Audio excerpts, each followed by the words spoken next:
Bonjour, nous sommes en 2021, nous sommes dans le site de l'Institut Docteur Angélique et dans une série de vidéos consacrées aux commentaires du livre des Proverbes.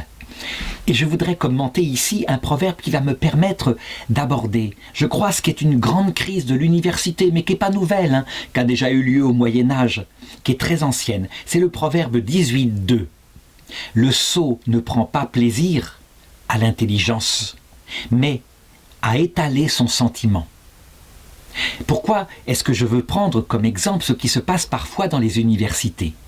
Eh bien, c'est un travers qui a toujours existé, qui a fait qu'à un moment donné, saint François d'Assise n'a même pas voulu que ses frères fassent des études. Il trouvait que les études, elles ne faisaient que gonfler le cœur des hommes et les éloigner du Christ. Pourquoi? Qu'est-ce qu'il en est?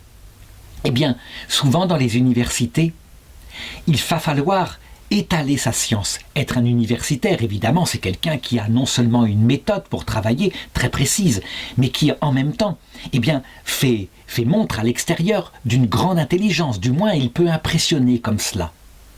Et on oublie que très souvent, eh bien, c'est aussi un homme. Ça veut dire un homme, il vit par les trois convoitises qu'il a en lui. Et l'une des convoitises les plus fortes dans l'être humain, c'est le fait de paraître et de briller. Or, on le constate très souvent, et c'est aussi la formation qu'on donne aux jeunes. Eh bien, dans leurs thèses de doctorat, quand ils les écrivent, ils sont des puits de culture. Et à chaque ligne, il y a 5, 6, 7, 8, 10 notes avec des références à des auteurs qu'ils ont lus probablement. En tout cas, il y a véritablement, on pourrait le dire, un étalage de la culture.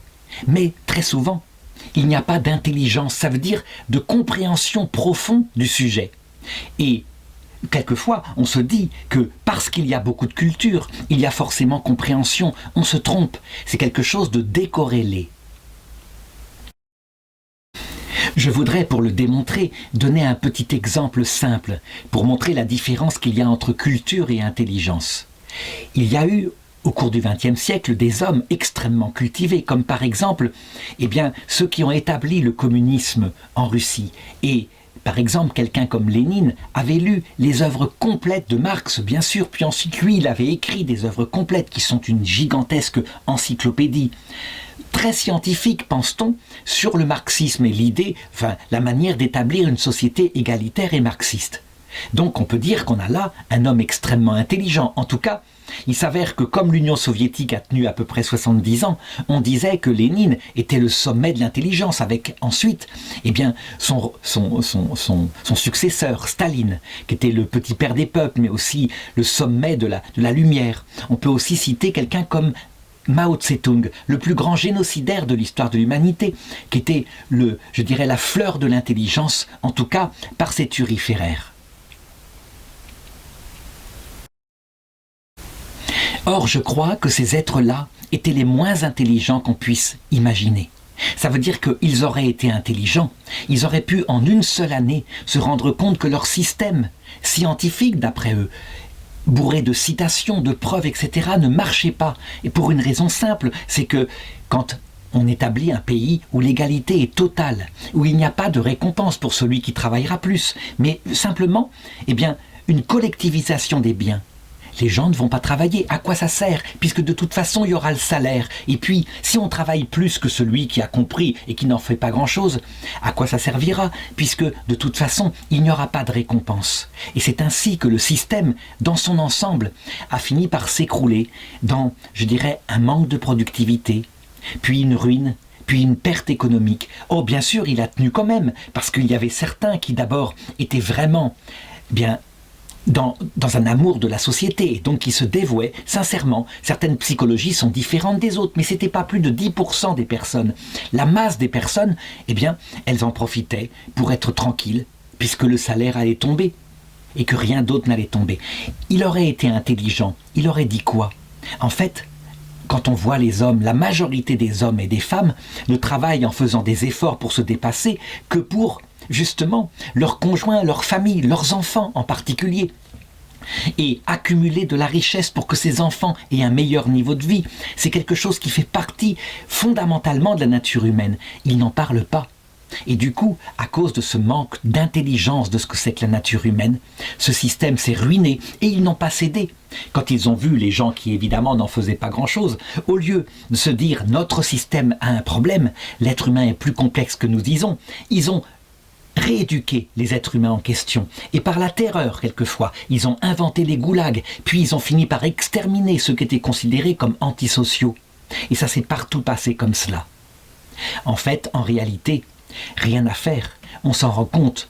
Un être humain doit pouvoir gagner plus s'il travaille plus. Et c'est ça qui le motive, et c'est ça qui fait que l'économie, elle tient. Donc, on le voit.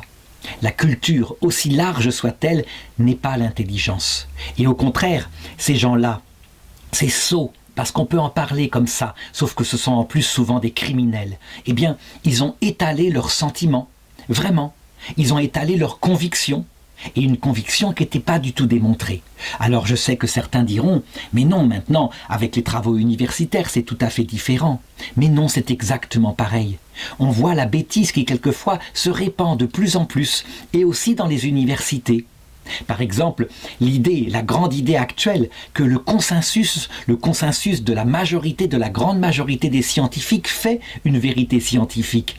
C'est la plus grande absurdité qu'on a jamais vue, puisque les grandes inventions, les grandes découvertes ont été toujours par celui qui n'était pas dans le consensus, celui qui justement trouvait quelque chose qui ne s'expliquait pas. Je pense par exemple au docteur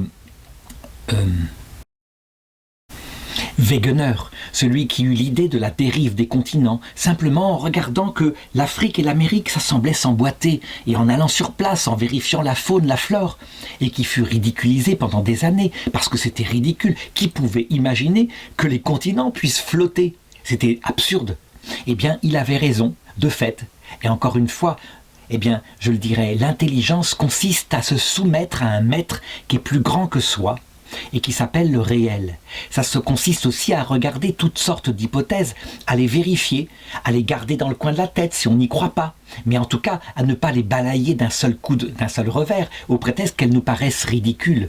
L'intelligence, elle a un maître, l'intelligence en tout cas en science, c'est la réalité.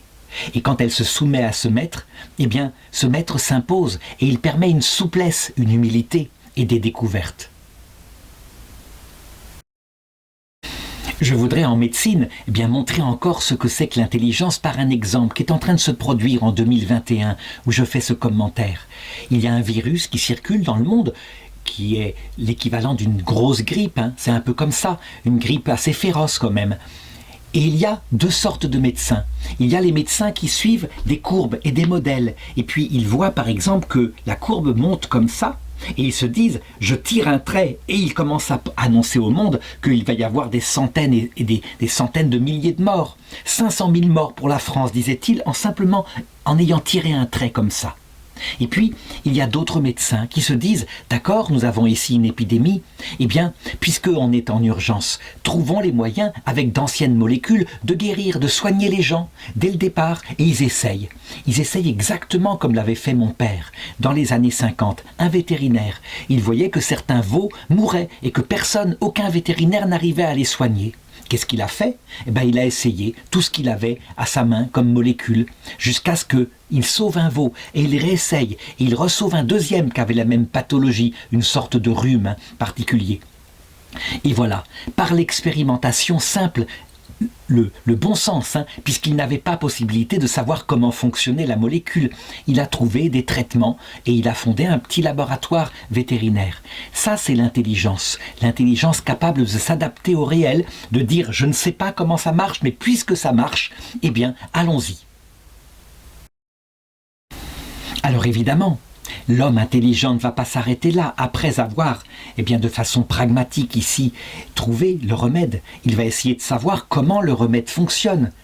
Évidemment, quand l'urgence n'est plus là, on va poursuivre la connaissance d'ordre spéculative, mais l'intelligent est capable, dans l'urgence, d'avoir une connaissance pratique.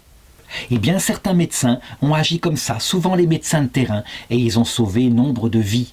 Par des petits traitements, quelquefois, des molécules très simples qui ne valaient pas grand-chose parce qu'elles étaient tombées dans le domaine public. N'empêche qu'elles fonctionnaient.